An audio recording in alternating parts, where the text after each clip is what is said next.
নিজেদের মেধা এবং ইচ্ছা শক্তি থাকার পরেও নিজেদেরকে প্রকাশ করতে পারে না।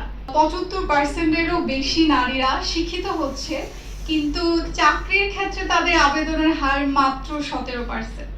আমি আসলে একজন নারী হিসেবে অনুভব করতে পারি যে এটিভি জবসে আয়োজিত এই এক্সক্লুসিভ উইমেন জব ফেয়ারটি আমাদের বাংলাদেশের নারীদের জন্য কতটা গুরুত্বপূর্ণ। আমাদের বাংলাদেশে বর্তমানে 75%-এরও বেশি নারীরা শিক্ষিত হচ্ছে, কিন্তু চাকরির ক্ষেত্রে তাদের আবেদনের হার মাত্র 17%। এর বিশেষ এবং অন্যতম একটি কারণ হচ্ছে তারা সঠিক এবং স্বনির্ভর মাধ্যম খুঁজে পাচ্ছে না এবং তারা দিক নির্দেশনাহীন। আমি নিজে যখন পড়াশোনা শেষ করে আসলে চাকরির জন্য আবেদন করতে যাচ্ছিলাম, তখন আসলে আমি বুঝে উঠতে পারছিলাম না আমি কোথায় গিয়ে আমি আমার পছন্দের চাকরি খুঁজে পাবো। আমি যখন সবার কাছে বলতাম যে আমি চাকরি খুঁজছি, সবাই বলতো যে বাংলাদেশে যে জব ফেয়ার গুলো হয় নর্মালি কিন্তু সেখানে নারীদের চেয়ে পুরুষদের সংখ্যা অনেক বেশি থাকে। তো আমি কমফোর্ট ফিল করতাম না যে এত ছেলেদের ভিড়ে আমি কি আমার চাকরি বা আমার পছন্দের কোম্পানির কাছে আদৌ পৌঁছতে পারবো কিনা।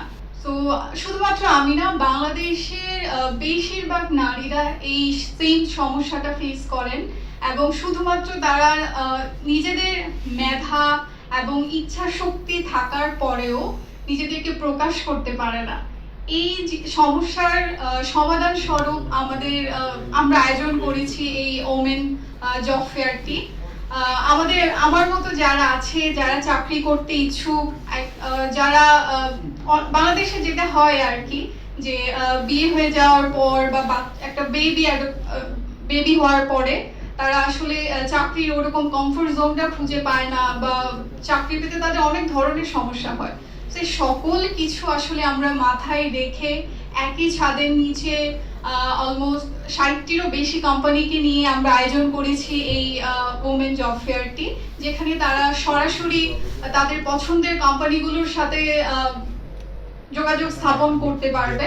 তো আমি সকলকে আবেদন জানাচ্ছি যারা চাকরি করতে ইচ্ছুক, সুযোগের অভাবে নিজেকে প্রকাশ করতে পারে না, আমি সকলকে আহ্বান জানাচ্ছি